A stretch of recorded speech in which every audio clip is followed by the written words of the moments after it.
Hello, everybody. I'm your host, Zenitsu, and you're listening to the Digi Talks Podcast, the show that covers various topics from news and meta developments and everything in between for the fine folks who love the Digimon trading card game. Just as a quick reminder, I do stream this live over on twitch.tv/Zenitsu, usually on Tuesday or Thursday nights, and this is also uploaded as a YouTube video under the YouTube channel of Zenitsu, as well as being on various podcasting platforms like Spotify for your viewing and listening pleasure, usually uploaded on Thursday mornings. So please feel free to leave a like, rating, follow, subscribe, or review, depending on the platform that you're listening on. It really does help support the podcast. Today, I am back with Team Blank, and more specifically, Headless and Nikki. Guardian may or may not appear later. That's up to him. But today we are going to be talking about the upcoming ban and restriction announcement. So we finally got word that we're going to be getting one, and, well, obviously, being people on the internet with opinions, we have our thoughts about what we feel like we want to see on it. So to kind of kick off this conversation and then dip right into the meta stuff, just to kind of see where the meta is, as just a quick primer, the question of the week is, what card do you specifically want banned? And I'm not talking about just hit on the list, it could go to one. I'm talking about just flat out removed from the game. So chat or commenters, feel free to leave your comments on the question of the week down in the comments below. So anyone want to kick this off? Monzamon X. You just want it to go straight to 0?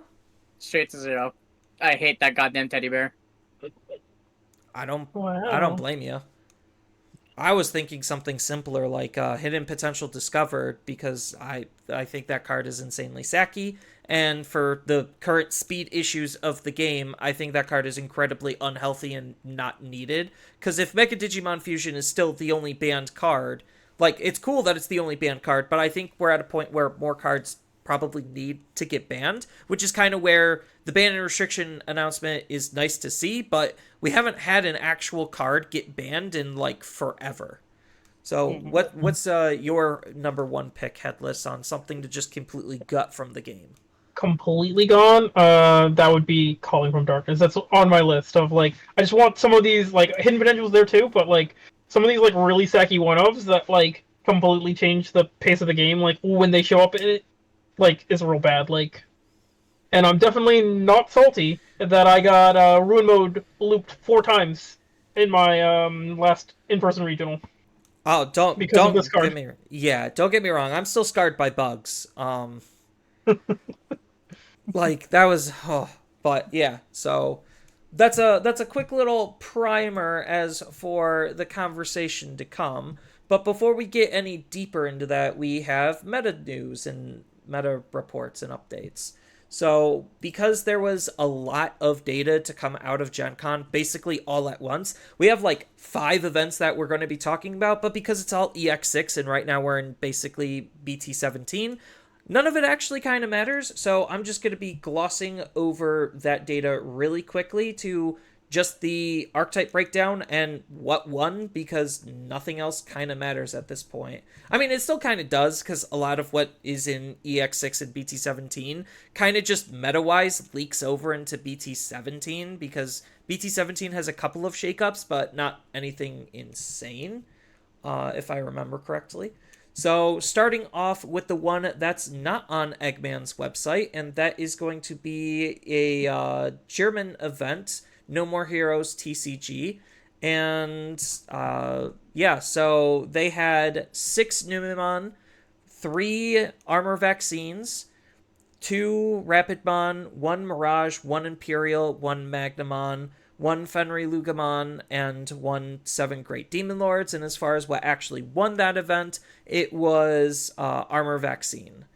So congratulations, Armor Vaccine, you are still broken.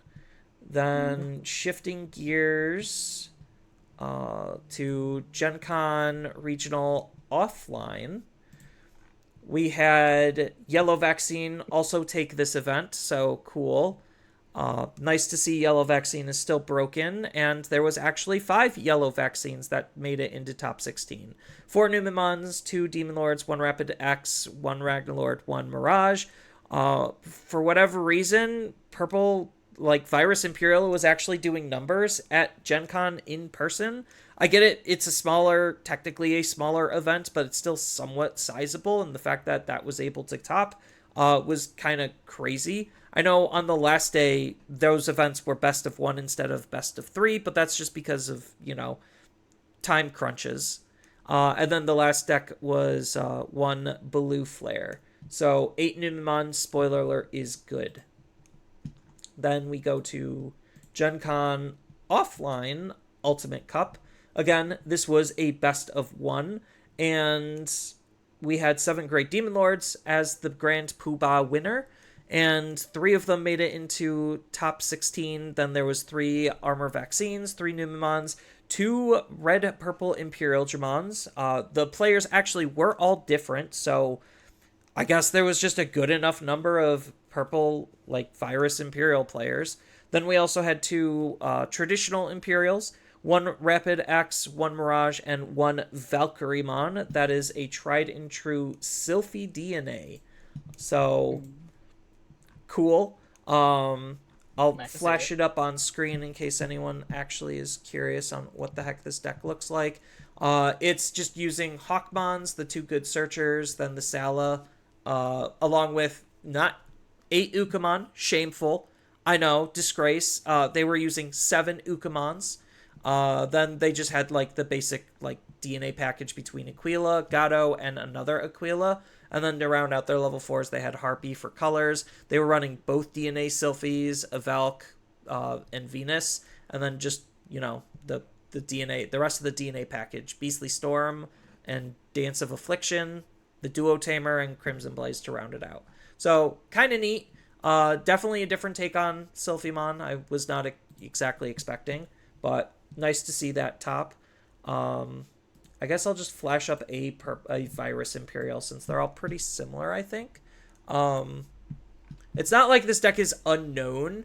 The only spiciness that people are doing is they're actually running the Duo Tamer, Kenan Davis, just because it's name-based, and then they're also running Imperial Dramon Fighter Mode Ace or some other Imperial Dramon Fighter Mode, because again, name-based, and then because everything is part red, Valkyrie Ace, because Valkyrie Ace is absolutely broken.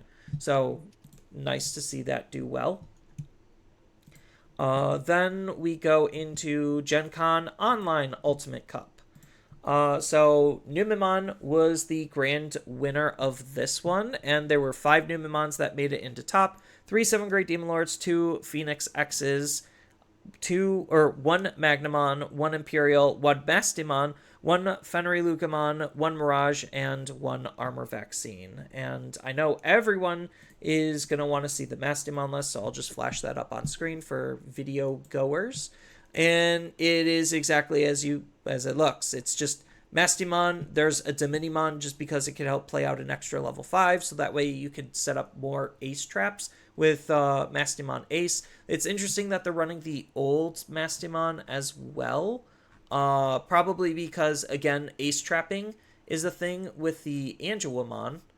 Well, it's also Ace. the fact, if you play Gato, the Mirai can trigger, giving you another Masti to go into. Yeah. They're also running the Cody and TK.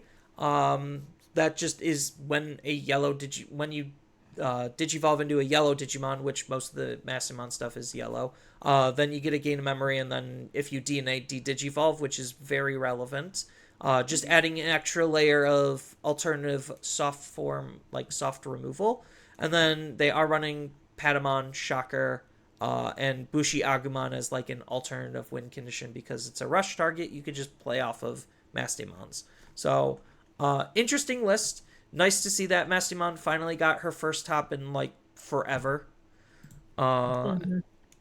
Then moving on to the Gen Con Online Regionals, which I was a participant in. I just bubbled at 33rd place with Numemon again, and I honestly think if I did see literally the Tyrant players that both made it into top 16. Like, all my losses were against the top 16 players. So I lost to the first place Numemon player, I lost to the 12th place Tyrant player, and I also lost to the 13th Tyrant player. Tyrant and yeah, all my losses were to people who were into the top 16. And not saying that I'm not a great player, I think I'm like above average, but Numemon actually has a very negative Tyrant matchup, because if they literally start Tentomon and Raising, you kind of already just lost the game. And it's absolutely crazy to think about that, but like the way Numemon plays, you sit on your level 4 before you could X antibody, and that's the one opportunity and window that any deck has to be able to punish it, and Tyrant does it the best because they do it on their rookie. They just literally raise out and kill your Digimon for free. And then they go up into their Tyrant, and now you can't touch them because you're not running removal options. So yeah, it's a bad time. But as far as what actually won, like I said, it was Numemon. They were running the purple base. Very good player, considering that same player got second place in Ultimate Cup as well. But as far as package one, yeah, as far as the top 16 archetype breakdown, it's 4 Numes, 4 Imperials, 3 Mirage, 2 Tyrants, which were probably farming Numemons all day. I know at least one of them for sure was farming Numemons. So matchups do matter. I will say that this is a format where matchups kind of sometimes matter. Then you got 1 7th Grade Demon Lord, 1 Rapidmon, and 1 Yellow Vaccine. I know there was one of these Yellow Vaccine decks somewhere was actually a Dominimon deck. I don't remember where. But I do know Dominimon that is labeled a Yellow Vaccine deck actually made it into top 16. Let me see if I would can actually just classify Domini strictly as just angel control. We can't necessarily say that right now. No, because we have Serafi coming out in next It's set, I even think? more so. Yes, next set for new shout out Serafi. Like I'd rather just call it 3 Great Angels. I That's why I agree. say angel control, because it's not really 3 great angels, because it's literally just Magna Domini minus something, Magna Domini minus something, Magna Domini. Yeah, the top end that they usually use, at least the deck list that I was looking at, was it used Cherubi Ace as the other level 6. So it was Domini and Cherubimon Ace. They actually weren't playing the Magnamon. They were trying to go for like more hard control and reliability off of effects instead of trying to like high roll with the setup for Domini and Magna. Mm-hmm. I'm trying to see if I could find it. Nope, that's Armors. That's naming conventions in Digimon definitely is something interesting. We're looking at store regionals at all, or no? Store regionals I think is personally just too small to actually matter. cover? Yeah, They're just it's not good enough data, in my perspective. It's just 64. Is it even 64 or is it? It's still 64, right? They're it's up to 64. Most of them don't hit the cap though. And I think we already talked about geekery in one of the other meta reports. But we didn't have a whole lot of store regionals, which was unfortunate. But maybe we'll get more. Please, Bandai. To be fair, that's because Bandai in the US just sucks at putting things together. Yeah. And then going into the metadata that actually matters, we have some BT17 data, which is right now just TAC regionals, which is a little bit larger than technically what our store regionals could reach. So it's a okay-ish sized event, 30 or 68 players, 6 rounds of Swiss. And the archetype breakdown is 4 Ancient Gurus, 2 Dexdorogoromons, 2 Fenrilugamon Takamikazuchis, 2 Imperials, 2 Nume, 2 Magna, 1 Shine, and 1 4 Sovereigns. So as far as like the new decks, Shine is one that got some pretty decent updates. They're actually playing like a little bit of all of the new Shine package, which to me is wild, because I think the level 3 and level 4 are very subpar, and the level 5, I'm not in love with either, because I don't like attacking with my Digimon in Shine. Marcus is what's supposed to be attacking. So yeah, As far as that one, I would actually just probably swap it out for the old BT3 one, which gives you that extra sec attack. Well, so I like the new Shine Greymon from BT17 because that guy is freaking goated. The protection effect is very relevant because the idea is it's going to set up a Marcus, which we have 3 different Marcuses now to set up, and then it's just going to have immunity. So the immunity leaves it open for ace plays. So that way, if the opponent were to try to kill your Digimon, you don't die. You get to bounce a Marcus back into your hand, and then the burst mode comes in and plays it immediately. To be able to control the opponent, gain some memory, suspend some stuff. Like it's there to set up burst mode ace, which burst mode ace in of itself is already a really good card, but because a lot of the Marcus is suspend and gain you memory, it just makes it a little bit better. And again, it's the offensive backbone to where you don't necessarily need to 100% rely on BT12 Shine Greymon as much anymore, because you have an alternative way of dealing high damage with Security Attack Plus. That's why I put out that the BT3, in my opinion, would be pretty fun to play for Rise Gray. Yeah. Because with the ace, you can literally just go, okay, I'm going to swing for 5 checks at 15. Yeah, because isn't the old one... You don't get the protection with your Marcuses to be able to keep a Marcus around, but you're still setting up a Digimon, and the Security Attack Plus isn't bad either. And I do see some value in the Agumon, just because the Agumon and the Greymon have the same inheritable ability of minusing security for the DP of the opponent's Digimon, so it makes checks way safer on hitting higher numbers, especially with your Marcuses. But realistically, I think like Agumon is the only slot I kind of like for utilizing the rookies out of the new one, just because you could like swing and draw a card. It's not bad. You could trigger the EX Marcus off of the swing and immediately evolve into Geo, which Geo can pop off something. Yes. And maybe they were trying to use that type of a combo to get up into Geo, but you're missing the win attacking of Geo to gain the extra DP. So like there is a little bit of awkwardness with more specifically the Geo in my perspective. So that's just how I would iterate on this type of a build, but it is cool to see Shine actually being relevant because of the new tech and tools. Then I'm only going to look at one Dexter Goramon deck because time's sake, and they're both kind of similar. Spoiler alert, they're just actually Lucamon decks in disguise.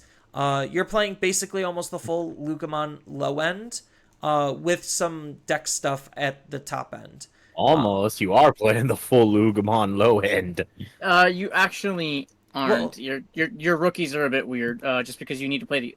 I don't know. Yeah, this one's on Uka. No, they play Lucamon, Ukamon, which is standard for the low end. Wait, Lucamon's playing Ukos now? Yeah, they're playing Ukos. They've always they were just on four Ukos. Huh. So because there's more AGs than there is what's his name? I'm blanking. It starts with a K. I just said it. Kosuke. Yeah. So because there's more AGs than there are Kosuke's, and AG off of Lucamon is easier to play than Kosuke off of Dorumon, like it is just functionally easier to use the Lucamon low end package. To be honest, you still have Tyrant, just better in alpha. Yeah, and then you still have Tyrant as your like supporting level 4 to act as a digger, because he's just looking for SOC traded cards, which almost actually everything outside of Ukamon basically is SOC. Can you look at the options real quick? What's the because I know since we don't have scrambles for a lot of the JP lists, I think a lot of people are on. So it's they're just running training. Yeah, they're just running trainings, boosts. A call. This one's not playing it. Some lists are playing the Demon Castle of 9 Wolves. Yeah, that's usually the memory second boost. list I was looking at. Yeah, that's usually like if you don't want to play Memory Boost, you just play Demon Castle, because it's just a good setup card that's doing almost the same thing. Mm-hmm. Because I was talking on Discord to one of the people who topped like 17. No, I think it was like they topped one of the tags because they're from EU. They really liked Demon Castle because since we don't have Scramble, there's gonna be points where you just need to get a body on board so you can kill it. Once again, it was 7th place attack. Yeah. I mean, but they're still they're mostly similar Digimon wise. It's just a couple of tech options here and there. And they're just running the Doragoromon like middle and high end stuff. Imperial And hasn't really changed. yeah, and they are actually electing to use the BT-17 Baumon because it works better with the Doragoromon stuff than the BT-14 Baumon. So that's kind of cool that, you're just playing Lucamon, but you're not. It's really good for the meta because killing Tamers is important right now, especially with new hybrid decks coming around. And then Collision is really good at trying to remove bodies. You have ways to spawn bodies. Like, it's a deck that's doing a lot and definitely isn't something to sleep on. It's definitely keeping Blue Hybrid in check and not letting it explode like it's supposed to. Yeah, and the new deck stuff is pretty cool, where if your Digimon were to die, you just Digivolve instead, so you get this big JK. So the problem with decks is that it's very matchup dependent because you need to know what matchups you need to be aggressive on and which ones you need to be like. The only problem it really has is Imperial match. That's its real only problem. I could see that. Because Imperial from 16, the moment they go, oh, JK, I'm going to Digivolve, they're going to be like, cool, Ace. I could see that. But you can be bigger than them because you can. Plus, you have priority. You have priority for your when Digivolving effect because they get to Digivolve, but your effect has to resolve first for the Digivolve. Yes. I never said which Ace they'd go into. No, because if you swing Pale on Dragon mode going into Fighter mode, you still need to resolve your when Digivolving. They just get to Digivolve first. Their turn player power. If their player priority, but it depends on how many cards you took in your stack. Because if you have enough X's, the Ace can't bounce you. That's not the main ace I'm really talking about. He's talking about Fighter or Paladin Ace. But by that point, your Digimon should already be dead. Yeah. At that point, Paladin Ace is also going to spin back their entire graveyard and just say, oh, look, all that setup you did now doesn't matter. Yeah, but that's going to be more of a proactive play than a reactive play because they just Digivolve up, kill your Digimon, and then you feel sad.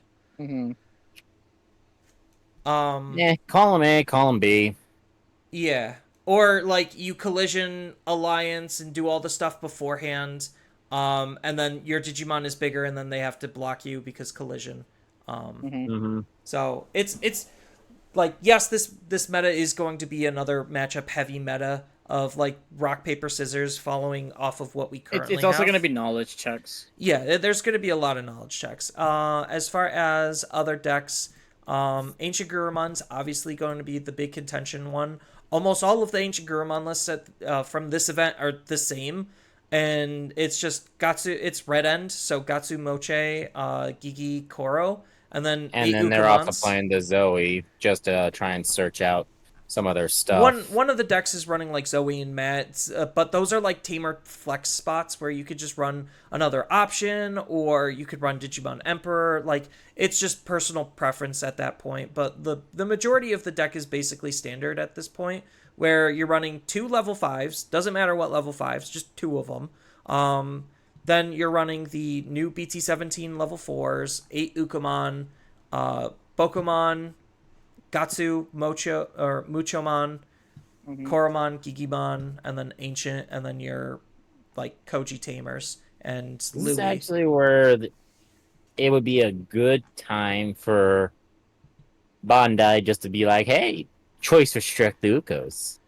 Am I right, Nick? We're gonna get into that in a minute. We're going into that later. Yeah, I actually, I'm... Just as a prelude to that, another prelude to a prelude, I hate choice restricting the Ukamons. I think that's the dumbest idea ever. I'm not blaming anyone for thinking that is a good idea. It's just the way Ukamon works is highly problematic for the game, and I do not like its existence. But as far as some of the other decks, I'm not even going to look at Numemon or Magnamon. Magnamon, shocker, is the same exact deck, just splashing in Ace and the promo Flame Dramon. And then with Sovereigns, it's again just mostly the same stuff that we've seen, just using Paladin Mode Ace as a new inclusion. So cool that aces are good, I guess, is the moral of the story here. Aces are good. Kind of wish there was a Gallant though. Yeah. Preference though. So that's the quick and dirty rundown of the BT17 event from TAC that we actually have data for. If anyone's actually curious, I do have where kind of EX7 wraps up. So in first place, the best deck of the format is Numemon at about 31% of all top 16 decks. Second place is Armor Vaccine at about 12%. Third place and fourth place is a tie between Imperial and 7 Great Demon Lords. Fifth place is Mirage. Sixth place is Magnamon, and the rest kind of just don't matter after that because the numbers just start shrinking dramatically in terms of how many tops they actually had. But if anyone's actually curious, just to round it out to 10, Rapid, Tyrant, Luga, and Phoenix. That's the rest of them. Rapid at 3, Tyrant at 2, Luga and Phoenix both at 1. Like, literally, when I'm saying 1%, like, yes, they only have, like, maybe 4 tops to their name, period, and that was good enough to get them 1% of the, like, meta share. It's not a very, like, literally after Magnamon, everything becomes super slim pickings because we had, like, 27 different decks able to top, but half of them were one-ofs. So it's really diluting the pool as far as, like, consistent tops for everyone else actually having good numbers. So BT6 or EDX6 and same thing with BT16, I think were just kind of scuffed formats. They weren't necessarily super fun to play in my perspective.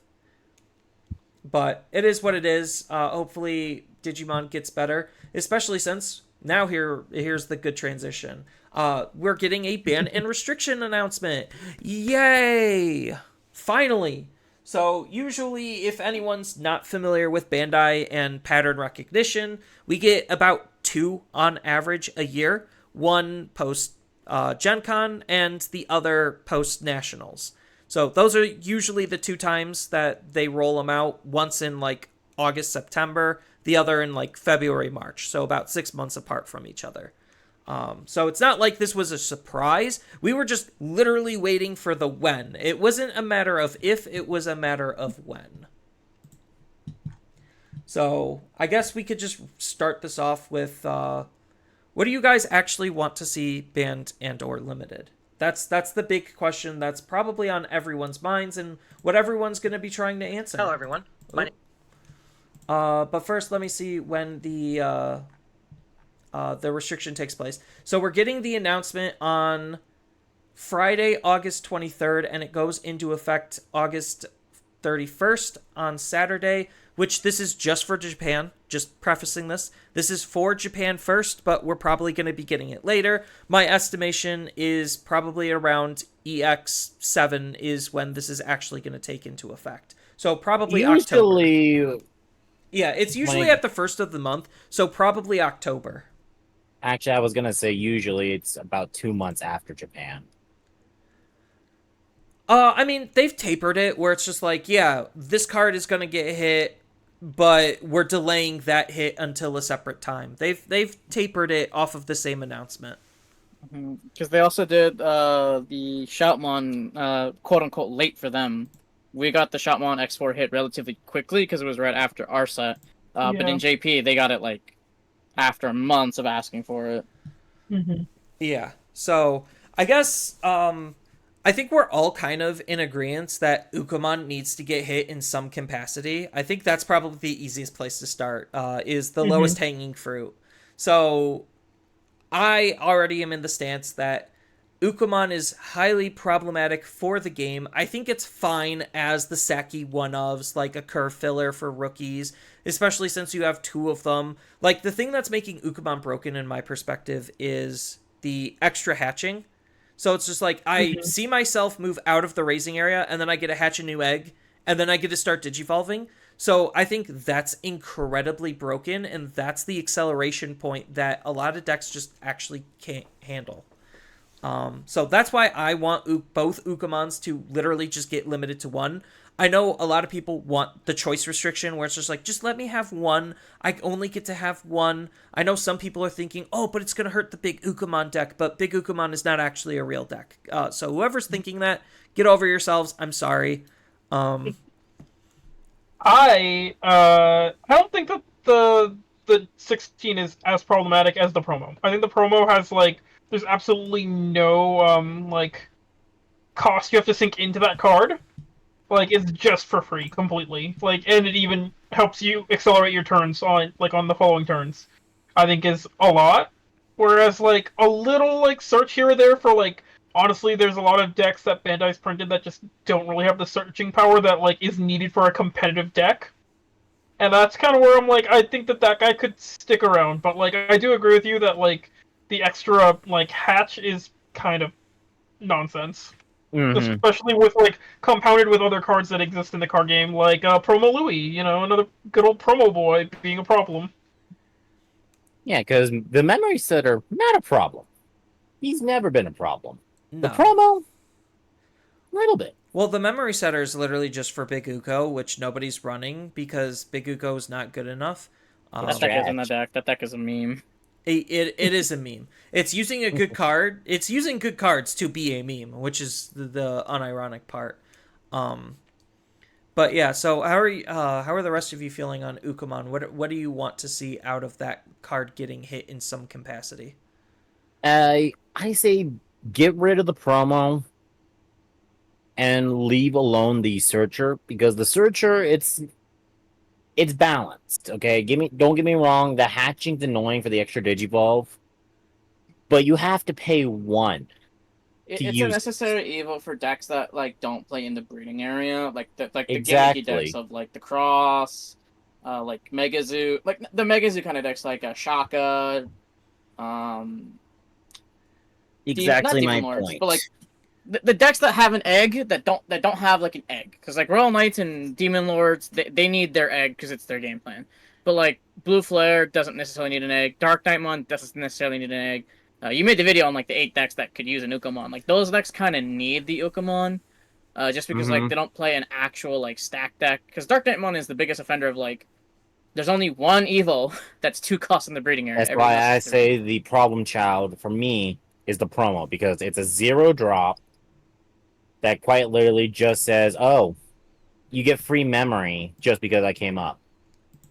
Yeah. So would you be okay if they just said, "Fine, we're not going to choice restrict because I hate too many choice restricts. Just muddy the game, but straight up ban the promo Ukamon and then just leave the BT 16 Ukamon alone." Yeah, I'd be fine with that, because again, that's what I want. At 16 least is actually a necessary evil, balanced for what it does. I could see that. I actually can, sitting here thinking about it, I could see Bandai doing that. It's not it's going to be hurting, because it's a promo. They're not afraid of banning promos because they're already stupidly hard to get, and they're not making any, sales on it or anything. It's not like people are just going out in droves and buying the non-existent boxes of BT16, because that set was short printed, because thanks RB1 and the BT15 ban announcement. Mm-hmm. That's what happens when stores lose confidence in a game, is they stop buying as much, and now we get sets like BT16 where it's a super hot set. So I could see them not wanting to ban 16 as much as the promo. From a sales perspective. I think from a balance perspective, it is definitely more balanced. Yeah, that's kind of why I don't see anything that is coming out for EN getting hit. I only think if they're gonna do it, they're gonna hit for Japan's meta, they're gonna hit very specific things. So my extra counter to this, or I guess addition, is, can we get Louis, promo Louis, limited to 1? That I think would be good. He is very sacky in general anyways, and him being at 1 I think just makes it so that there's less chance that he does what he does, which is he hides in the hand forever and then just raises a guy for game. you. Yeah, you get hybrided for game. He costs the same too. He costs 2, so Yeah, and with the promo, it actually costed 1, and exactly. I think like for specific decks, like we know Ancient Gabubond is definitely going to be a thing people are going to play. Where there's like broken raising interactions, this really helps reduce and limit it. I know some people are already like brewing like extra Ukumons utilizing what's its face Analog Youth, where it's just like, Oh, oh, yeah. my Mega died, so I get to hatch a new egg, I'm gonna digivolve into a Gabumon, and then I'm gonna Louis raise it out and basically do everything all over again. Like I think like Louis just facilitating those things is insanely problematic because the game wasn't Louis meant to is just a turbo the problem raising this child. much. I think it'd be fine if like the rules properly recognized it. Like, there's some like funny foibles in the rules of the game, right? Where like DNA Digimon count as a brand new Digimon, but also retain the ability to attack. Like the fact that a Digimon that freshly got put in the raising comes out the same turn, like counts as a guy that can attack. I think is where the hiccup is. Yeah, I think Not denying that. they had to kind of do it that way, just because like you don't want to raise out a Digimon and then have it do nothing. But yeah, like Louis just shows that there's clearly a problem Because with raising the normal interactions. rules, right, would have been, oh, I hatched an egg. Oh, I put a rookie there. It stays for a turn, and then on the next turn it raises out.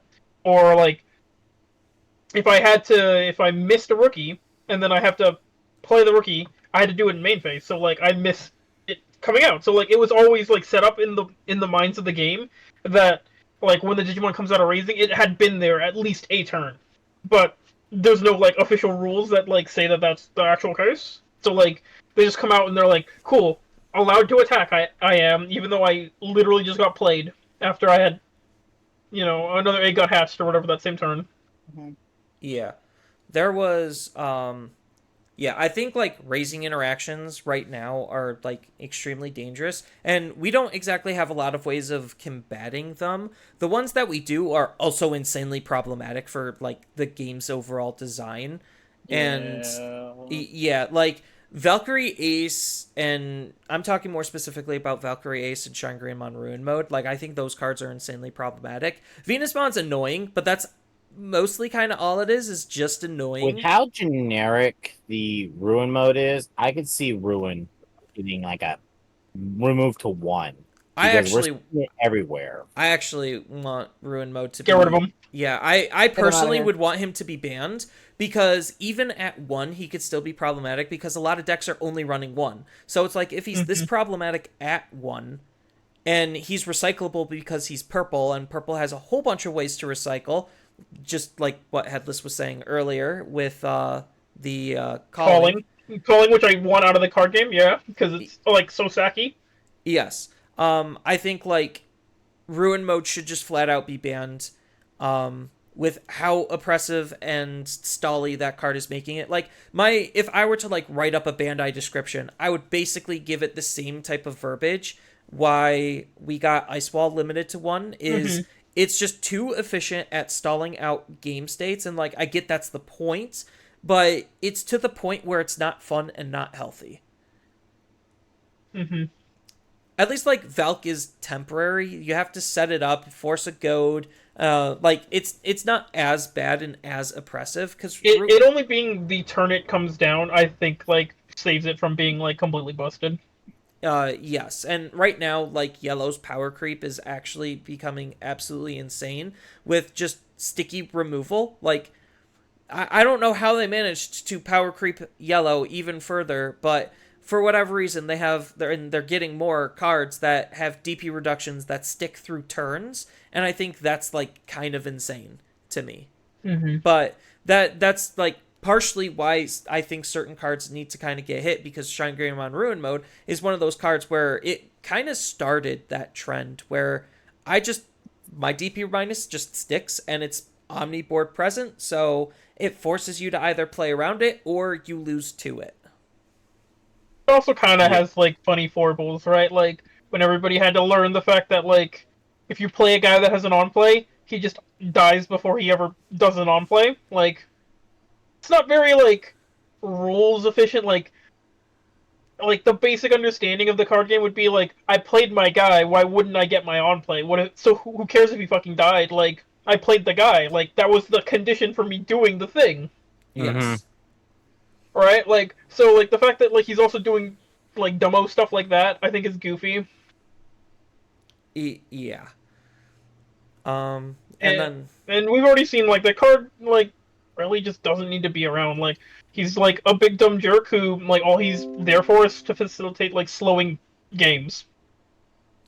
Yes, because that's what he's doing in Demon Lords. It's just like, yeah, let me just stick you under 4 turns of Shine Greymon Ruin mode. By the way, I'm only running 1 Ruin mode. Yeah. It's Then like, how okay. are you doing it? Call. Yeah, you calling it back. I mean, granted, Demon Lords runs ideally 2, but Numemon can do it off of like 1. If they're running like some cute little purple stuff, which some Numemon decks still are. Because you could like target. You could calling to force your platinum out if you really wanted to. Oh yeah, I mean, just meant like, what's the source for the? Ignore me, I forgot. Egg. Yeah, eggs are yeah. just purple floodgates, just sitting and chilling. So like these are just incredibly like problematic cards. It's funny thinking like we all hated Death X, but like thinking about it now, Death X is actually like fine. Like that's really sad to think that like, yeah, we all hated Death X, but compared to like Ruin mode, he's fine. He's actually just fine. I think the reason why we hated Death X is because we were playing a slower game. Like you had time to set up tamers, because we were just waiting around. Now, like with trainings, like you don't necessarily need to wait around, made Death X worse. Right, and a lot of like back row setup cards, like all of the different memory boosts and training cards and these delay options, basically are eating at tamer some way space. just to delete options that have delay effects. They're working on it, and I really hope that we get more of it. Otherwise, I have a whole video on the problems of Digimon, and I actually think that video aged very well for where the current state of the game is, and the problems with it. And one of the problems I stated was delay options, and I think those are incredibly powerful. So I'm just going to cut right to the chase with one of my hot picks. I actually hate the training cards. I hate them a lot. I want them limited to 1. I think like there's a space for them to be in the game. I think for what the cards are doing, they're insanely problematic. At least like with the memory boost cards, 3 cost is a little bit more fair. 2 for a better searcher and better evolutions is absolutely mind-bogglingly crazy. Like I've been doing some research on like other people's opinions on ban and restrictions, and I see and I know a lot of people want like Greymon X Antibody to come off the list. I don't. I think once a card gets hit, there's very rarely a reason a card should come off of being hit. And Greymon X deserved what it got. He 100% did, and the problem why Greymon is falling off is because, in my perspective, he can't use the training cards effectively like any other stack-based deck. That is the core problem, and if you put Greymon X Antibody back in, now he's moving faster again than a lot of the other decks that would be doing stuff. Granted, like we do have a lot of cards that just, for whatever reason, just gain you memory, and I think that's incredibly stupid, and Bandai really needs to stop doing it. But it seems like they don't understand how that affects the pacing of the game, and they're not going to. But that's an ability that should rarely ever be printed. Mm-hmm. Oh, speaking of that, it's kind of like I'll bring you to my guy pretty soon. Pretty soon we'll talk about my guy, but I kind of agree with you. Like trainings, like their big problem is that like not only do they like beat up your game like dramatically, they also are so efficiently costed that like you really hamper your opponent's like game. Like the old like adage would have been like generally on turn 1. Like your opponent like puts a guy in raising and plays a rookie for 3, and so you get to start with 3. And now normally you're starting with 2, and like heaven forbid that they gave you 3 memory and then you play 2 trainings, and you're like so completely set up, and your opponent has 1 memory to respond to all of that. Where in the next turn you can like go all the way to a level 5, and like end on a 6. Like it's kind of wild. for like basically almost no cost. Yeah. And that's like that's what's making a deck like Mirage kind of survive as long as it has been, because like Mirage in my perspective right now is a deck that's very heavy matchup dependent. Like it's wild people think that he doesn't have bad matchups. Shocker, he does. And it's cough cough. Well, sorry, I had something in my throat there. No, actually, he beats Machine German. He thoroughly wins that. That's a funny way to say that. Assuming you have the level 5 and you keep their cards in hand high, Machine German can easily dump all their cards just hard playing a Machine German turn 2 because they know what you do. But the problem is, as soon as you get to 8 cards in hand, Machine German can't be stopped by, like, they can't stop the Gao, because Gao just says, oh, I'm unredirectable. Unless you literally have the option first check before I go into burst mode, I'm going to hit your entire security, and you're not going to block this. Well, so the thing that, like, people don't necessarily understand with how Mirage functions is anytime you're not swinging with your level 5, you're missing damage because of the limitation on the EX4 mock. So, like, because of that card literally functioning different than the other 2 mocks that we have to now swing with our level 5s. Well, we have tons of jamming, so swinging with a level 5 is not that bad, except for there's a lot of aces that just can out any level 5, which is the crazy thing, and because aces is only getting better, not worse, that's what's making his matchups harder and harder, even though, yes, he is still one of the topping decks. That's just because the boosting cards, the trainings and memory boosts and all the things that he's playing only help the deck's consistency and like passive game plan to being an OTK based deck. I know some people are just like, oh, the easiest thing to do is probably just get rid of a Thomas. BT4 Thomas is probably the most egregious one. Just axe it. And I'm like, it really doesn't need to, just because I think like without the trainings, the deck moves slow enough. And because aces just hard counter the deck, that it's probably fine. And That's fair. And it's like that for a lot of other decks too. It's just like, oh, they're all using 4 copies of the training, which to me signals that there's a very clear problem, and the decks that can't use the trainings aren't doing very well. Shocker. I still think, though, that the BT11 Mirage is a very powerful card. So not only does he have, like, good removal, being able to hit 5s and under, but if he misses, for whatever reason, he also still hits a security card, so you, like, always get his effect. And the fact that he has, like, all turns memory gain, like, makes him fairly egregious. Like, I'm not saying he's not stupid. We're still seeing that guy, like, in decks that he has, like, almost no business being in, like, the new Galaxy lists that exist, where he's, like, sitting there next to, like, Hexa Blaumon. Like, kind of wild that that boy's been around for that many sets. I mean, that's where I'm kind of like, maybe let this guy go, and maybe Blue has, like, room to grow into other things. No. I'm not, like, opposed to seeing Mirage get hit. I just don't necessarily, like, so, in my perspective, if Venusmon hasn't gotten hit as a card, I don't necessarily think Mirage needs to get hit as a card. Just because Venus is also another, like, really stally, annoying card to play against, and is, like, insanely strong for what it is, and people are still using it in decks that literally have no reason of using it, just to try to counter where the meta is, and I feel like Mirage is in that same kind of sphere. So, like, if they don't hit Venus, then I don't think that they can hit Mirage, and that's why, like, I think hitting the training cards forces decks to find alternative ways to adapt to just the game literally slowing down because of their exclusion. And if Numemon, or not Numemon, and if Ukamon gets hit in some capacity too, that also should slow down the non-traditional decks to be at a relatively similar pace, ideally. I haven't done any testing on that to actually have any evidence on it, but the concept is there at least. Mm-hmm.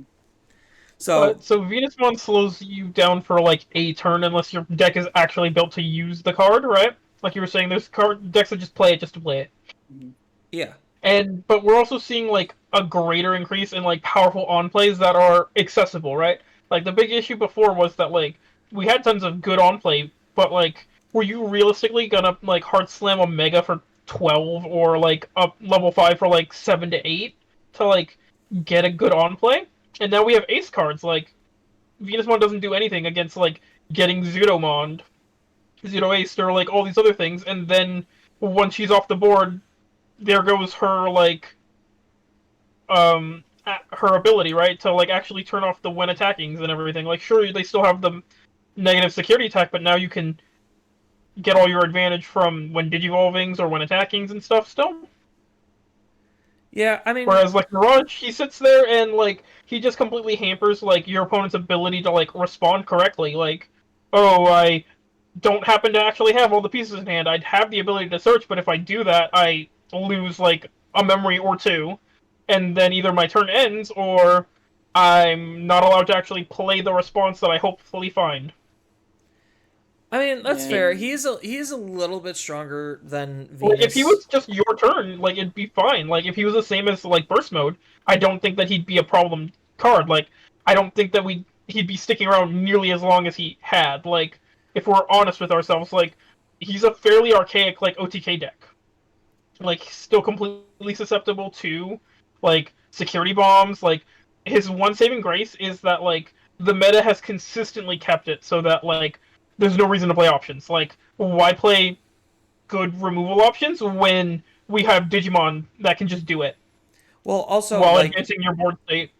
Also, options, they don't handle like decks like Numemon very well, where I just flood the field and okay, cool, I hit 7 or Heaven's Judgment, minus 12k on one thing. It's like, cool, that stops 1 out of my 6 bodies. Like, I'm still gonna be killing you, most likely. Yeah, exactly. So, like, but otherwise, yeah, he's like an archaic, like, BT, like, 9 style, like, OTK deck. Like, the only thing that's, like, keeping him above water is, like, kind of, frankly, the like, unnecessary controls. Quite literally the Grambles that are coming. Well, no, it's just unnecessary, like, level of control, like, that he has. Well, also, the more important thing is, like, where he is fitting in the current meta. He is one of the few decks that cannot be blocked, like, period, and he goes above and beyond that with not being able to be redirected, because what's making Ancient really good in BT 17 is also in part of the Koji having unblockable. So it's just like, oh, not being able to have my attacks be stopped is actually a very relevant thing, especially when we're getting more and more big invincible walls that we're going to have to figure out how to fight through.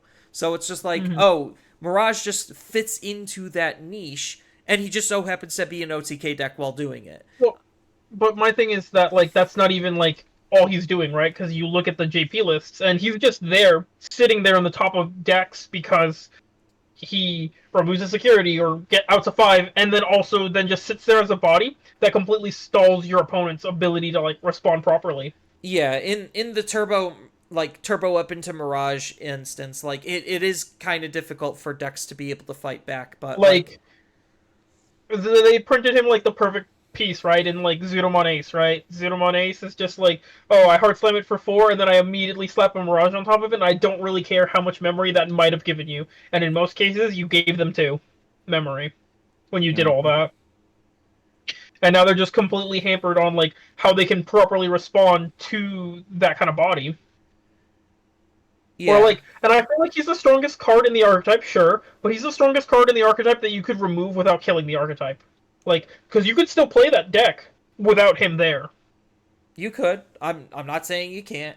And I'm not saying the card isn't absolutely busted. It's just, I think based on what they have banned and limited in the past, it doesn't seem like he is, like, him and Venusmon are both kind of cards that don't necessarily seem like they would get hit. I feel like if they were to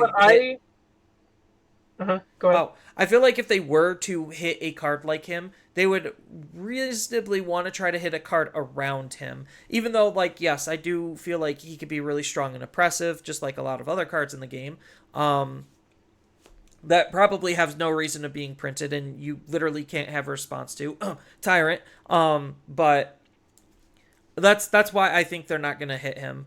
And that's going to get so much worse once we hit the 18-19. But we'll talk about that in a later video. Yeah. So my thing is that though, like he's one of the decks. Him and Nume are the oldest decks still kicking in the JP meta, and I think that is inherently unhealthy for the card game. That like a deck from like set 13, right, is when it's like a real deck, but like a card from BT11, right, is still like actively relevant. Because if we look at the rest It's just of beating BT11, itself around at this point. but if you look at the rest of BT11, what cards see any play, right? Like Greymon's dead right now, and it's still dead in JP, like all the way up until like 18 plus. Like, so Hades Force is not a real card because Hades Force, well, a great stellar card, is very specific to what it can be played with. So you don't see that card at all. Like, that's one of the strong high performers. Like Black War Greymon X doesn't have a place in the meta at all either right now. Like even in Japan, no room for him to like grow or anything. So like Mirage 11 is the only successful BT11 card. Like every other deck has cycled out those BT11 pieces. Like I guess Mastay is the only other one playing it, but like I don't even know that we consider Mastay on a real BT11 cards. Yeah, I mean, Bandai's proven that they don't like OTK based decks. So, like, if the OTK deck is persistent enough, just like Grandis, something from it probably is going to get hit. And considering how he has been as relevant as he has for this long, I'm not opposed to something getting hit from him. It's just, I don't think that they are going to get, like, so I'm in the perspective right now that a lot of cards actually need to get hit. Like, a lot of cards. The game has a ton of issues, as I kind of already alluded to and pointed out in, like, my problems with Digimon video that I made, like, a couple of months ago at this point. It's one of my more successful videos, shockingly enough, considering how information dense I made that. But that aside, like, I honestly think the game has a lot of issues that a lot of cards need to get banned and limited in order to actually fix. Which is why, like, bouncing off of that video, I wanted the training cards to get hit. I'm not saying that something from Gurumon isn't worthy of getting hit. It probably is. It's just after playing the deck and understanding where its place is in the meta and how it got to the position it's been in, I think it's more of a byproduct of just how the game has developed rather than the actual strength of the deck itself. Because if we weren't in this, like, super high invincible wall blocker hell that we're going to be finding ourselves in, that this problem isn't going to be going away, that's literally the problem on why Mirage is finding success, is because he's one of the few decks that actually have answers to that. And when he's not facing those types of decks, the only other deck that he is facing is either A, the other OTK combo-based decks, or B, decks that run aces that out him. And there's fewer of those than there are of the big invincible wall decks that people are trying to be playing. Now I could point out the fact that I could piss Nikki off every time just by playing Gallant against this Mirage. Well, I mean, I literally turned Nikki off of bugs because I played Mirage. Yeah. Like, if you are 8 cards in hand, you literally cannot stop them. Yeah. So, but this is my point, though, is that, like, let's say you're Bandai, you're Papa Bandai, sitting on your golden video game cases, right? And all your Henshin merch that you can't sell in the West because you're dumb. But besides that, you are like, okay, I'm gonna build a new blue archetype for my Digimon card game, and you put it out there, and all the player base look at it and they're like, oh, I guess that's kind of cool, but like, I literally already have Mirage built. I've had it built for like 2 years now, and nothing I see here looks that much better than what I already had, and I already have those cards. So go fuck yourself, Bandai. And that's how Bandai should be thinking about this. Like, when they have these decks that have been here forever, and they can't, like, fathom a way to, like, print something that's better than those cards, but, like, isn't completely busted, I think that's when they have to actually do something about it. Like... Yeah. Well, I mean, right now, you could kind of, like, not to try to draw parallels, you could kind of say the same thing about, like, Blue Nami in One Piece. Well, no, she's inherently a problem. So, like, the thing is that, like, it's a choke on the archetype. Like, you can't print good draw cards in blue, like, and that was what blue was known for originally. Was like it was the color that let you draw cards, and now they have to be so careful about it. Like it's that's why you shouldn't have stuff like that. But yeah, no, believe me, I know. Because, like, that's... Mirage can abuse a lot of other cards that aren't even in his own package because he doesn't exactly need what he has on the low end to function. He just needs literally himself, the Thomases, and Burst Mode. And that's kind of it. And other decks can easily abuse Mirage's package, too, as we've already pointed out. I played Galaxy Mirage at the last in-person regional, and, like, you know, it was doing its job until, like, I ran into the 2 decks in my little run that, like, you know, completely shit on you, being good old bunnies, because Mega Gargo says, sit down, doggo, and never get back up. Yeah, and demons just say, oh, I'll just ditch my entire hand. My fucking machine every turn during that regional. I hated it. You just told me, though, that you had bad hands, like, so I don't even know that it was machine itself. I think you just had bad hands. Bad hands and machine. But that's... I don't think was the compounding factor there, so I don't, because I'm pretty sure you would have lost if you had bad hands against just about anyone. But I don't know that it had to be machine. Go into that. But trying to get back on track in terms of bans and limits, like, sure, something from Mirage could get hit, Mirage himself could get hit, whatever. I don't realistically think that's going to be happening. As much as we would want it to, I think the game has progressed past where they reasonably should. And I think that's kind of unfortunate. It would be interesting to see what the list is actually going to entail, if they are going to do anything about it. But based on where the current meta is and all of the data that we have, like, yes, he's been in the top 5 for literally an entire year since BT13, which was actually a year ago at this point, as around the recording of this video. But that's EN, you're saying? Yes, that's EN. And he's producing less and less results in Japan. That's the other end of the spectrum, is like, he hasn't really been doing that great in Japan. So it really goes to show, like, how they play their favoritisms, because it's funny because the EN side thinks that they cater to Japan. Japan thinks they cater to EN. I don't know who's actually correct at that end. But whoever it is, I don't know if Mirage is going to get hit. And the easiest things to hit is either a Thomas, just to ruin Thomas consistency so that he can't burst mode as often, or just, you know, hit Mirage himself and we're just going to have to find a different Mirage. Because we still have, like, what, one season, technically, like, one part of Data Squad to go through, and that's, like, the middle portion. Because Digimon has, so far, whenever we visited a season, they pick, like, a part of that season. So we've done the very end, when everyone gets their burst modes, and we've done the very beginning, but we haven't really done the middle. So we're eventually going to hit a retread of these decks again. Is where the middle was where Ruin was from, so... No, the I'm talking about, like, we don't have the bio the human guys, yeah, the bio hybrids. Like, that was the actual middle before they were fighting Arata. You move into the Royal Knights, and before that, the Delphi stuff. Yeah. But, so that's me on blue. Like, that's the only blue card right now that I think has, like, is a problem boy. Yeah. Did anybody else have any other, like, proper blue cards, like pure blue? Get rid of Magnamon. Fuck him. Okay, so we're going on to do colors now. Okay, that's fine. No. Well, I wasn't actually blue trying specifically, because yellow is balanced, but, like, blue Magnamon specifically, just like the Magna X with blue base is just like, Magna X is a problem in both colors, but for blue it's just, I make Magnamon, I put X on top of it, and I can't be affected by you to the end of the turn.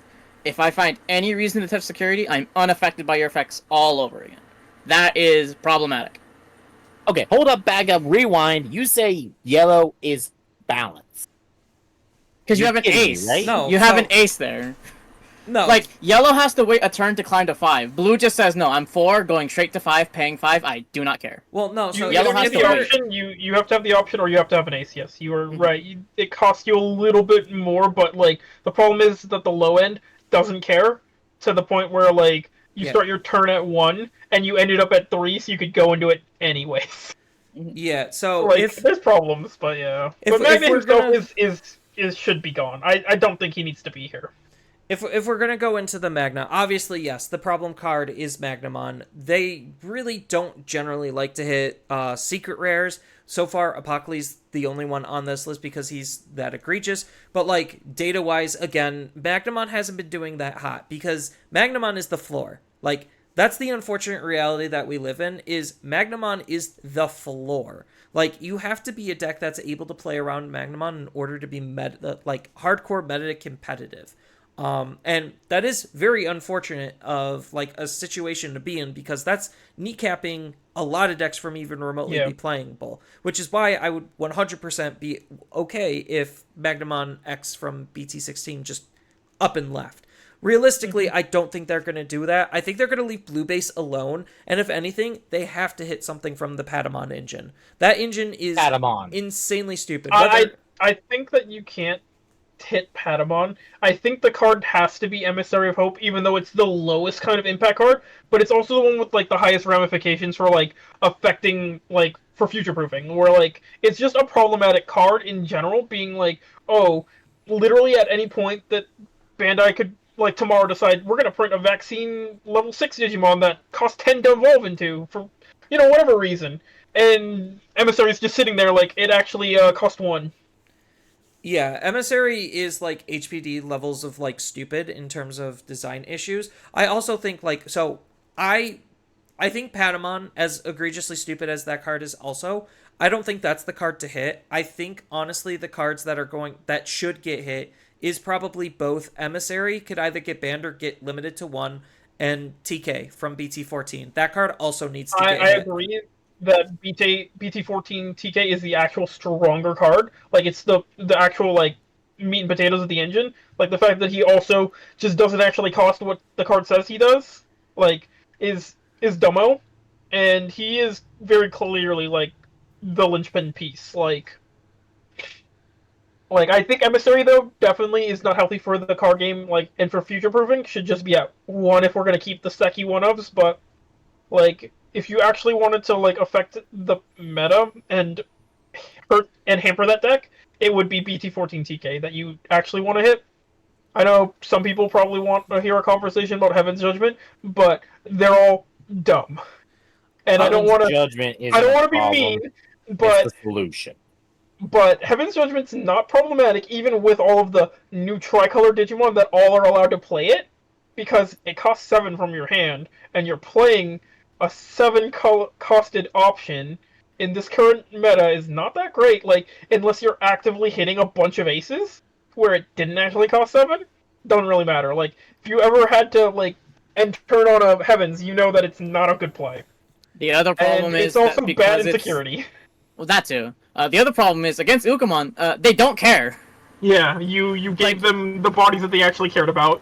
Or worse, if they have a Monzai X on the board, you need to waste 2 activations to kill that Monzai. More if they have a 6. So against Tyrant, you have to, like, if it's Tyrant's go-off turn, you need to count your sources very carefully, because the Tyrant is either 21 or 24, which means I need to waste 3 activations of this Heaven's Judgment, 2 colors, and the initial cost, or I need to waste everything to kill the stack, and that's all I can do. Yeah, like, heaven forbid they have a wide board. I honestly think Heavens is fine because, like, we have so much other removal where it's just like, yeah, just spot remove a body. Like, Yellow doesn't exactly have that, and Heavens is, like, the best thing that they have. And, like, it's one of the few things that they can actually use effectively enough to be able to just straight up nuke bodies. So I honestly think Heavens is probably fine. It's like on a watch list. Like I could see where that card becomes problematic, but I don't actually think that card is problematic. I think like the only things realistically from like Yellow to hit is something from the Patamon Trio engine. Patamon's an SR and very Luxacky, so obviously that doesn't seem like the hit. And like I said, I think the right without BT14 TK, it's like you're just like getting luck sacked if it like goes off, like, which is kind of feels bad, but like who cares? Like it's just a high roll. Like whereas BT14 TK like sets it up and completely facilitates it so that like they put a Patamon in Raising. They play that TK. They're set up, and no matter what memory you give them, they're basically going to be at 3. Well, also the floodgates matter. Like you could stop the memory gain from Patamon. You can't stop the memory gain from TK. Exactly. Mm-hmm. So that's kind of like my thought process on like why Patamon out of all of those 3 is like fine. Outside of that, I heard like grumblings. People want Awaken to get hit. I think Awaken is probably fine. Like it's like Awaken of the Gold Digizoid. Yeah. Oh, gotcha. Awakening of the Golden Knight. Yeah. So like it that. Doesn't need to get hit. Like that's so unnecessary. I think it is kind of unnecessary. Like some people really just want it to get hit just because it would cripple Magnamon on the yellow end, like even further. I've been hearing Revelation as of late. Rev is a perfectly balanced card. Rev is fine. Like I think Rev is fine, to be honest. Like I don't necessarily think like it's that egregiously stupid. Like it's a security bomb. Like that's the biggest appeal to the card is it's a security bomb. Like yeah, it throws itself into security, but you have that information to play around it. Mm-hmm. Like, sure, it does do a little ruin mode effect, but like, it's again just one turn. Like, you just have to know like when to trigger it or not. Like, and of course, the decks that get to play it like do have like self trash features, but like, then they valk you on their turn, and do you care that you got valked on your opponent's turn? I think the answer is not really. No, if you valk me on my turn, I'm mad. Yeah. If you valk on your own turn, I don't care. This will wear off at the moment this turn ends. I don't care. Exactly. Like, so for me, like aside from Ruin Mode, which we've talked about before, the only other yellow card that I think needs to get touched is Monze X. That's if the Ukamon situation isn't like properly fixed. I think Monze X is like an incredibly powerful card. Like it offers both removal and board expansion, and limiting that piece I think slows down the deck without completely removing the core identity of what Numamon's doing. Like I do think it's very silly that a level 4 plays out level 6s that have like good on plays. That's pretty dumb, but that's what Bandai wanted the deck to do, and I think that's fine. We can keep that aspect of it. Like. Well, also, if Ruin Mode ends up going away, it starts to limit the level 7s that Numemon wants and can use, because Platinum itself isn't really doing anything, especially if it's a naked Plat. The worst thing that it can do is just float into another Monzemon. But turn. Yeah, I do agree with the fact that, like, out of everything, like, after literally getting top 8 with the Numemon deck, in a big regional, 300 plus people, I can firmly say Monzai X is the worst card in the entire deck in terms of how egregiously stupid and powerful it is. Like, the games I'm winning is solely determined by, am I able to use Monzai X, and can I set up multiple Monzai X's? Like, those are the games that really defined, like, or those types of turns really defined how stupid Numemon is, because like the big difference between Monzai X and let's just say Cherubi Ace is Cherubi Ace isn't reoccurable. Like it's a when digivolving effect and then it's done. It does nothing else but be Alliance. Monzai X, it's every time you play something once per turn. So I could literally just have 2 Monzai X's, hard play something, they both trigger and start nuking the entire field. The fact that they didn't even have the foresight to be like, has to be by effect, right? Like if it had like that text, which we've seen on other cards before, like Christie says that like, you can't just play a guy, like it has to be played by an effect for me to give it rush. Like, would have made too much sense, I guess? Yeah, like it's so funny hearing people are like, oh, I want Jerry banned or like limited, and I'm just like, no. Fuck? Yeah, like people say they want BT11 Jerry to get hit, and I'm just like, no, that's completely unnecessary. Like the problem literally lies inside of the X antibodies, and this isn't the first time an X antibody card has been problematic. Shocker, right? We only had 2 level 4s get onto the ban list. Technically, Doru Greymon from BT7 is also an X antibody, but not in the true X antibody sense where you digivolve for 0. which also plays into how Numemon generally draws cards is with the Sunamon egg.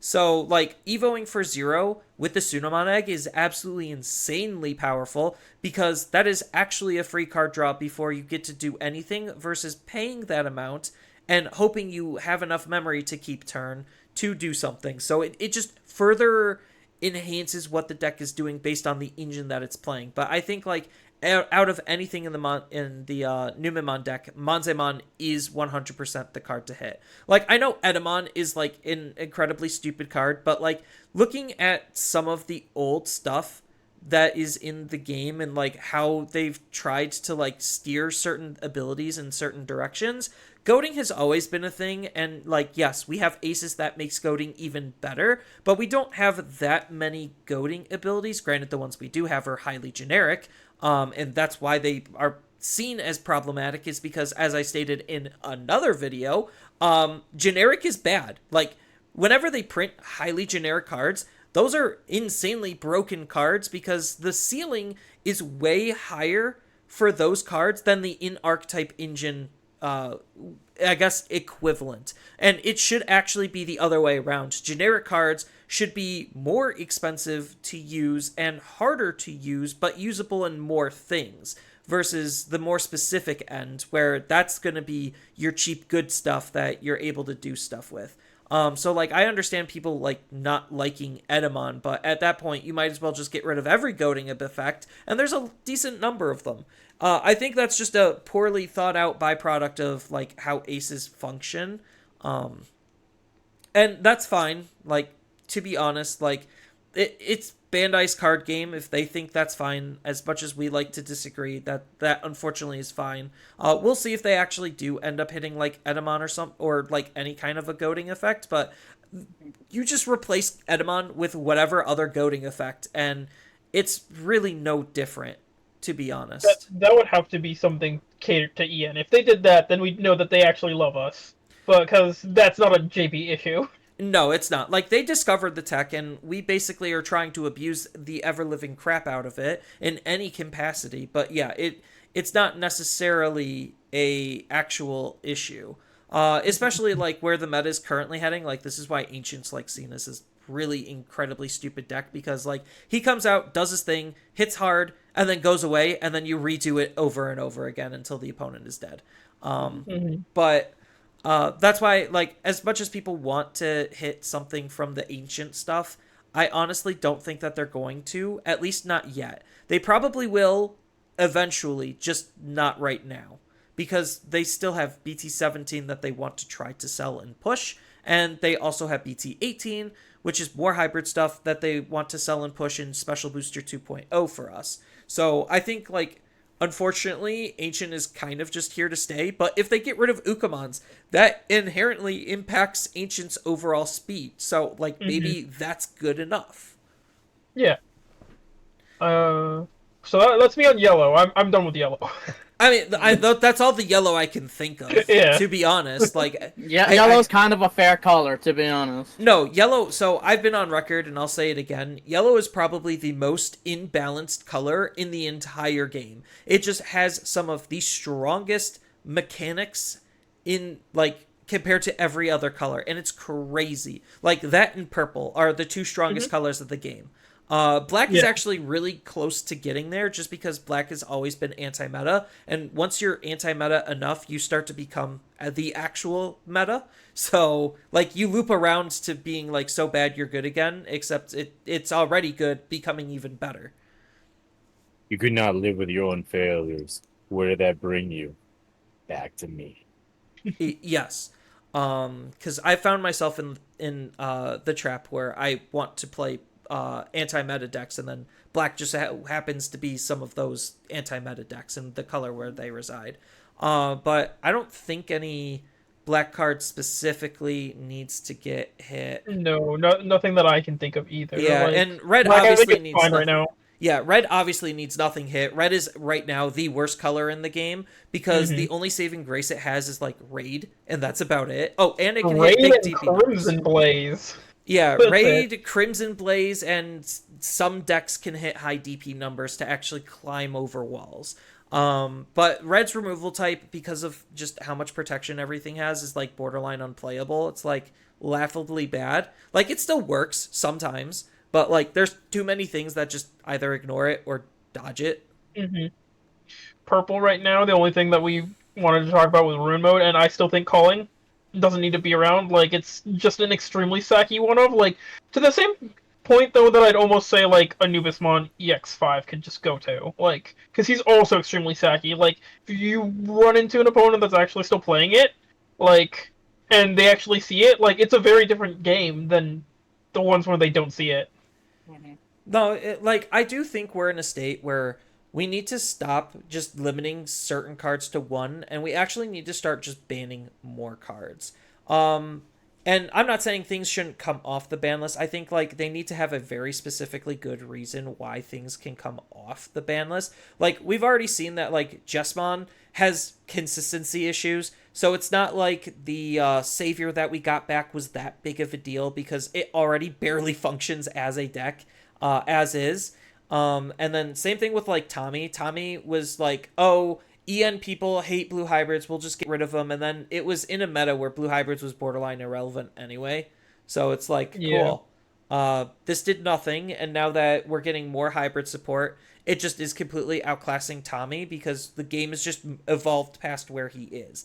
There's not really a whole lot of cards that I would want to see unbanned because, like I said earlier, once it's on there, there's usually not good enough of a reason for me to actually think about wanting it to come back.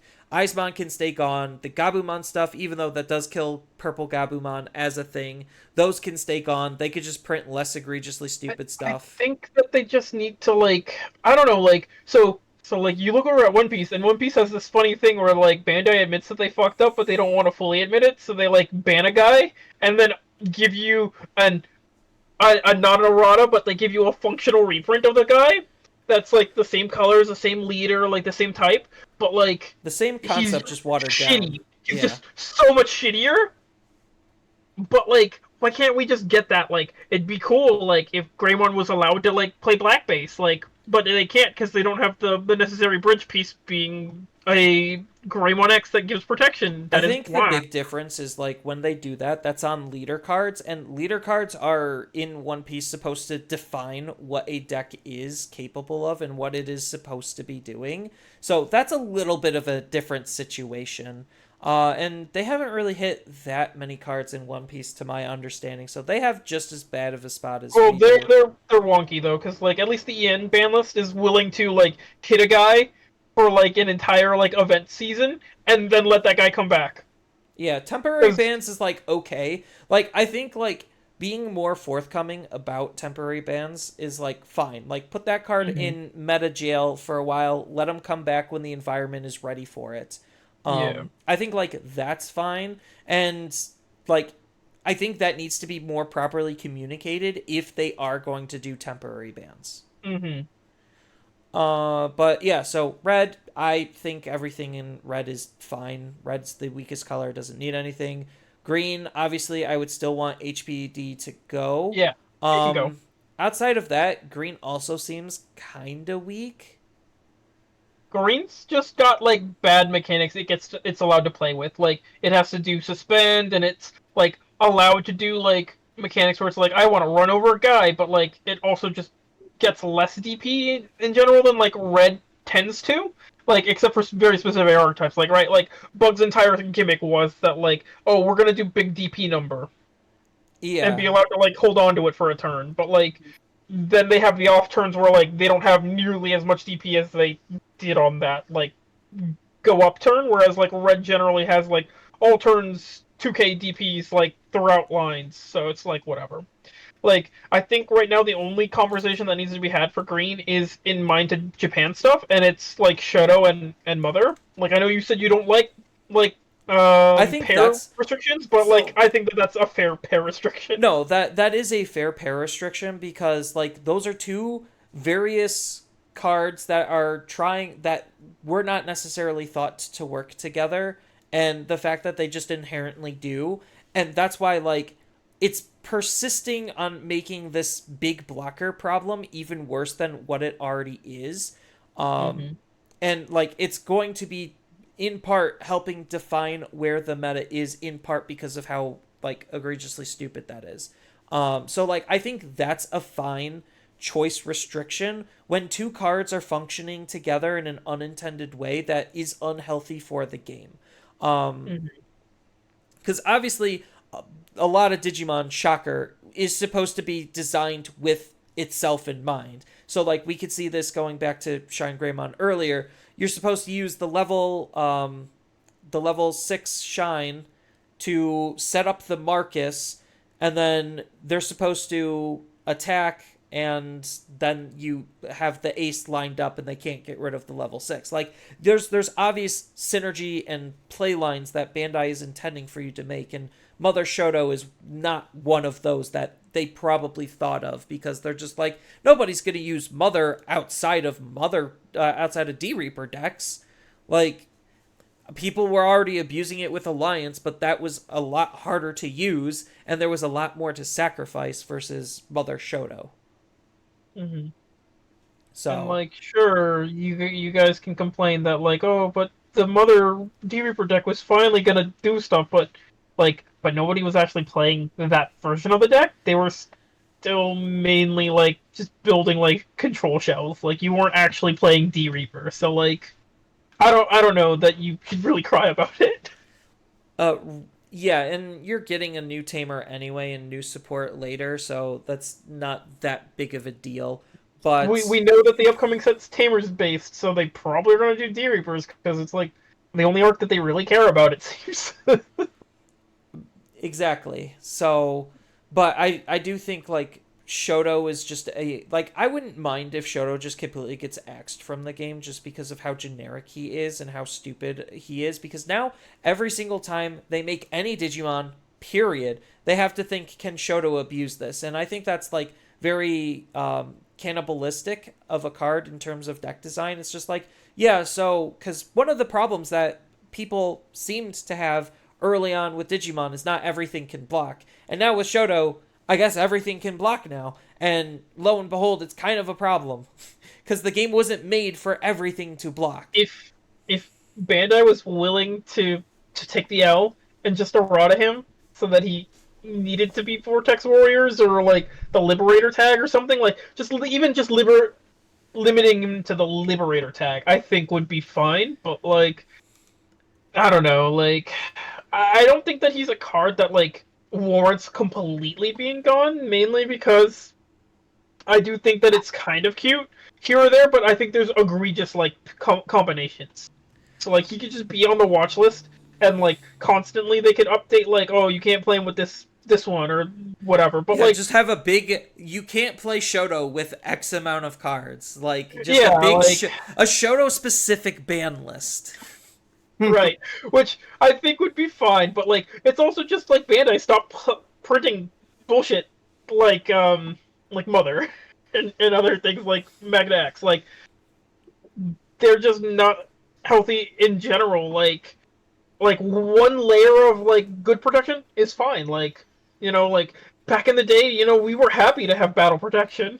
Yeah, Battle protection, good. Like effect protection, even better. But like, you know, we don't need it all. or like at least if the protections were strong but were harder to use, like with Machine Dramon, it's like he has a lot of protections, but it's harder to use, and he still has some inherent weaknesses. The upcoming Zephaga from is it the starter deck one or is it the one in set that like has a gain immunity to Digimon effects, but like I think that's something has to like unsuspend or whatever, right? Like that's okay, like, you know, like he just does it for a turn, like, you know, it's not so bad. Yeah, I think that is the starter deck one. Like, I mean, either way, it's one of them. Mm-hmm. I think just like being immune to everything is just too much. Like, I think we should limit it to like one or the other. Like, be immune to options or be immune to Digimon effects. And I think we'll be fine, Bandai. Yeah.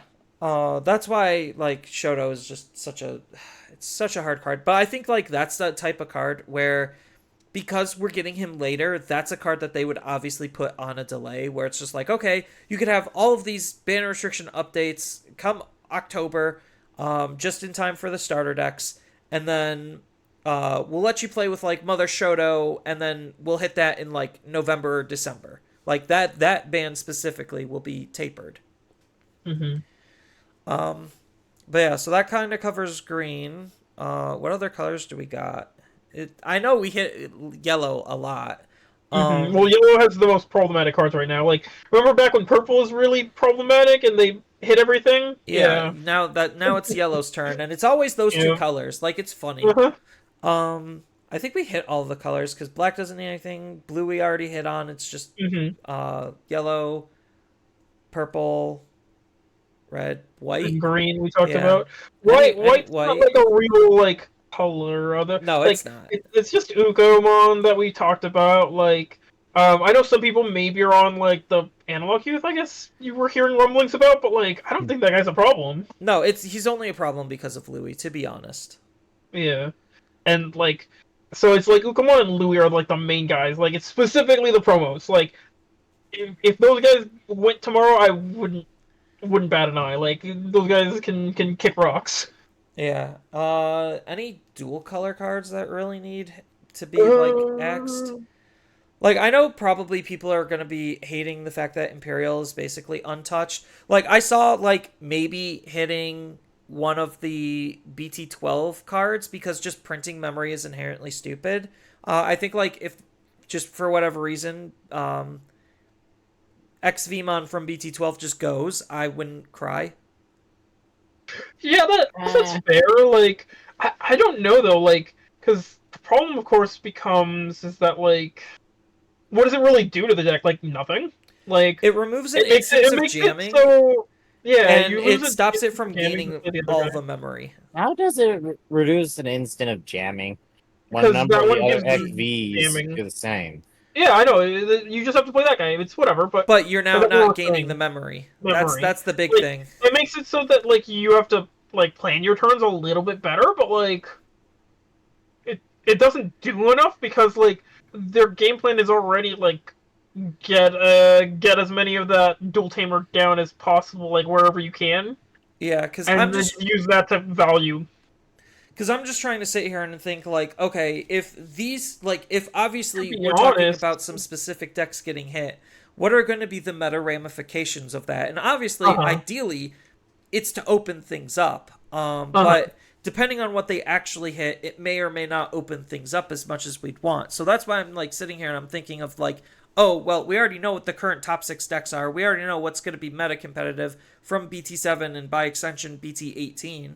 To be honest, it's if you had to hit something to like actually like hurt them, like I don't even think it's one of those like champions. It's Dragon. It's Dragon 16. I could see that. I actually can see that. Actually, like unironically, like that guy's crazy. He is so strong that it's ridiculous. I mean, he's an anti-ace card mostly. Yeah, he's built for like anti-ace. Like the fact that like your opponent tries to ace you, it's their only like play to not die, and he's just no, actually I go first now, even because of turn player bullshit. Because I triggered it when I attacked you. Yeah, thanks for the free memory. Yeah, see you idiot. But yeah, so I think you are right. I think, and they have more than enough dragons. Like fuck it, they have so many of that name. Who cares?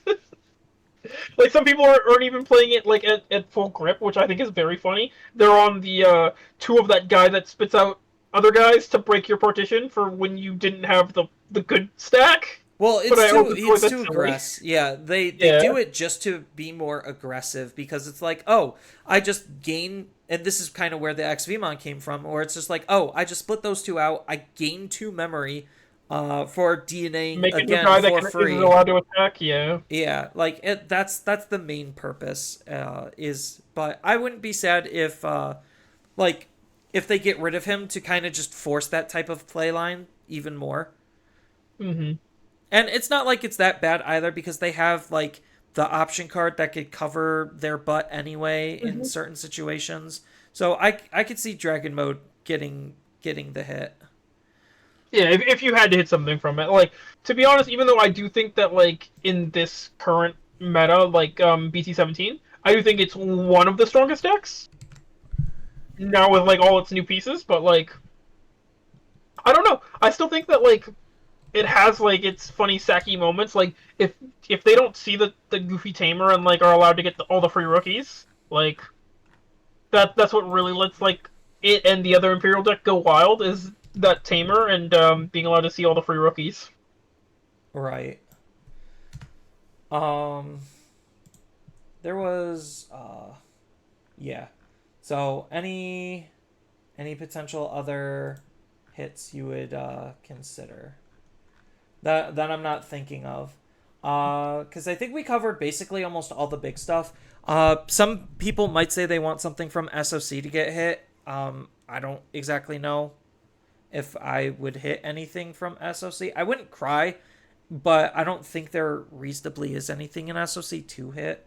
Yeah, like, what can you touch that doesn't, like, just kind of completely topple that, like, House of Cards? Like... Some people are thinking the level 4 Doru Gray from BT16. Or Dorugamon from BT16.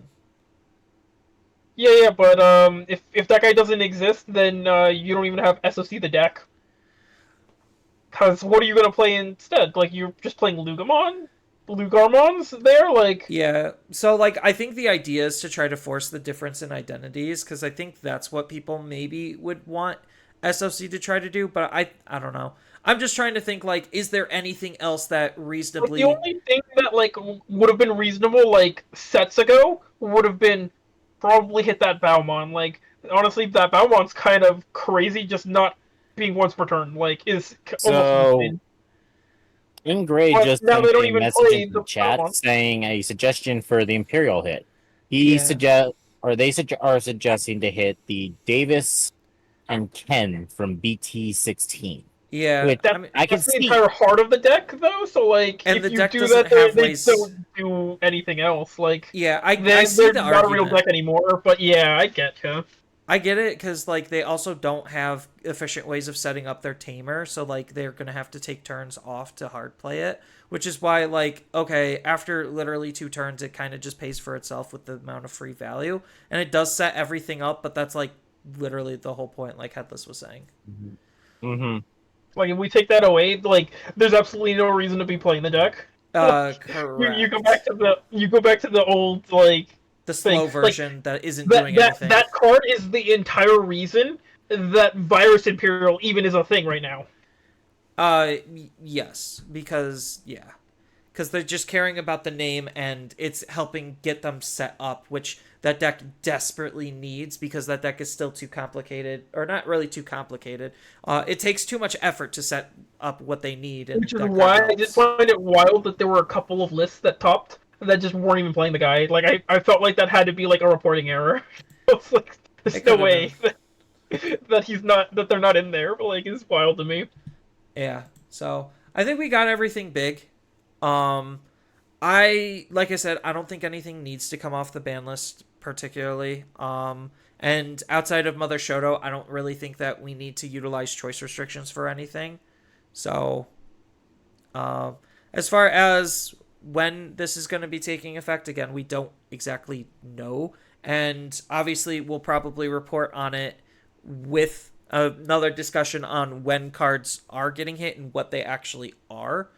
Just because that is kind of big, and it will impact the game at large, which is good because, like I said, I think where the current state of Digimon is at isn't necessarily the best. Like, we could be in a better spot, and I think all it takes is a really good ban and restriction list, and them literally not printing dumb, stupid cards, which it seems like based on, like, BT 18 and 19 spoilers we've so seen far. A little bit. Yeah, they're trying to course correct. And that's kind of like what I was saying in previous episodes and videos, where Block 3 is just completely scuffed because that's the old designer that just completely ruined the game, in my perspective. And the new designer is doing Block 4, which looks to be a little bit healthier. Obviously, still some stupid stuff is slipping through the cracks, but it seems like a lot less egregiously stupid stuff is slipping. Mm-hmm.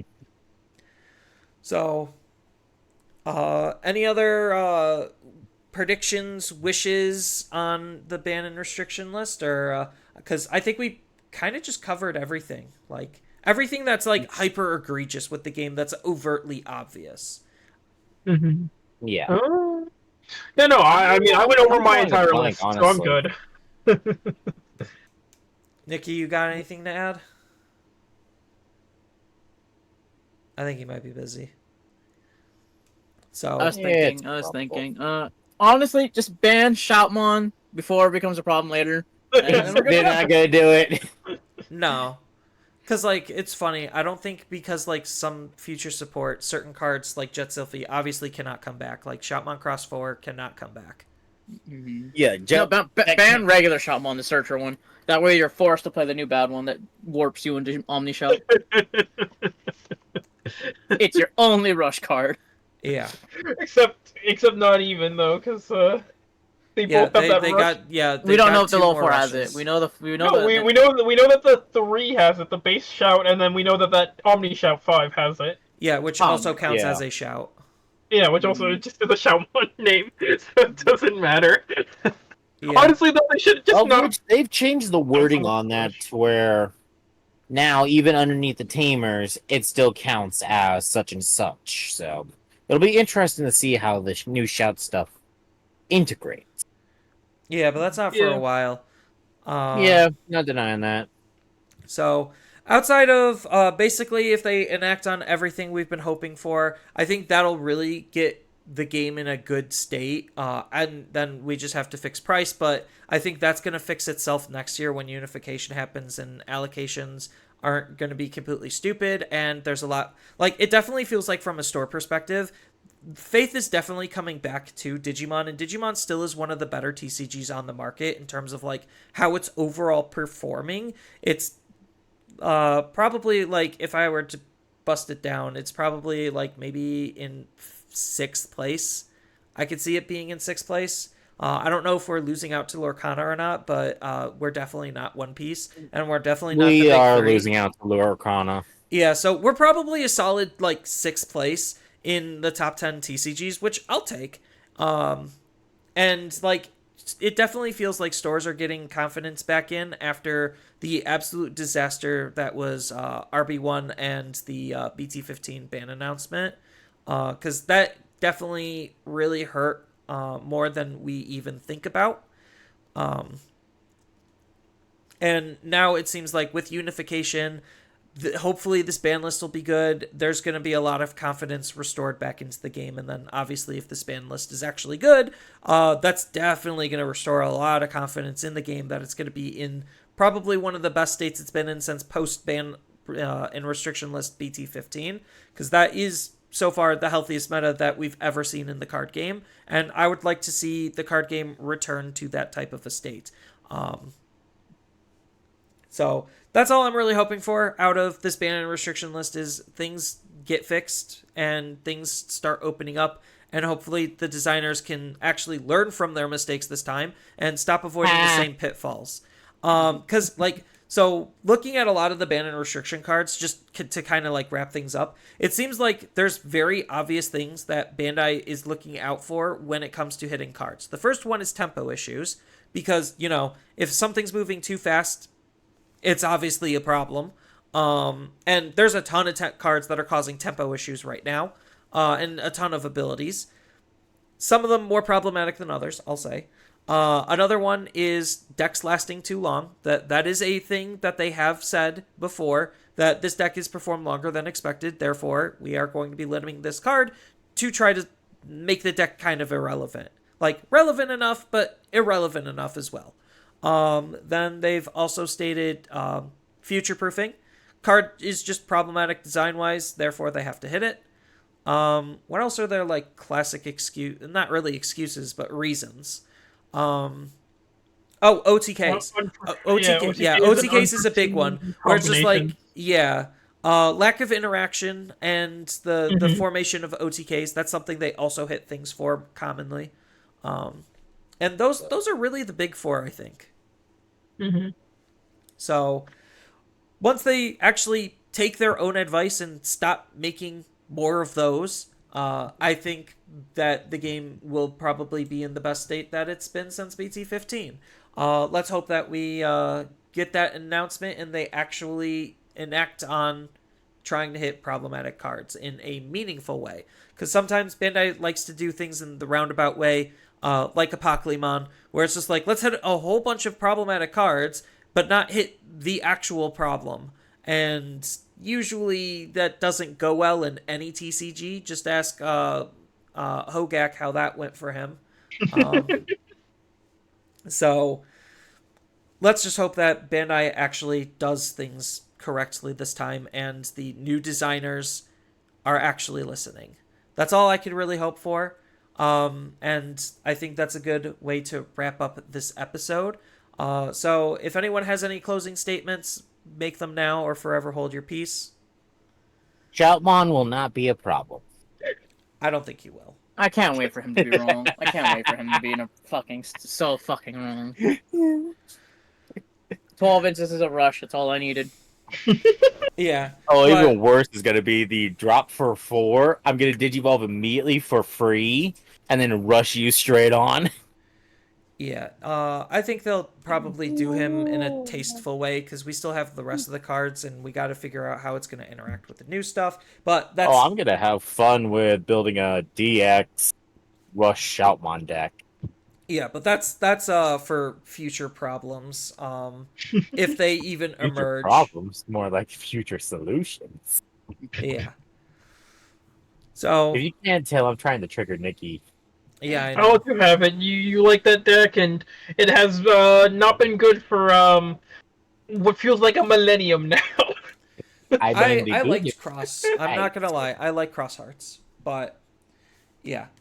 So I think if that's it, I'll let you have it. Yeah.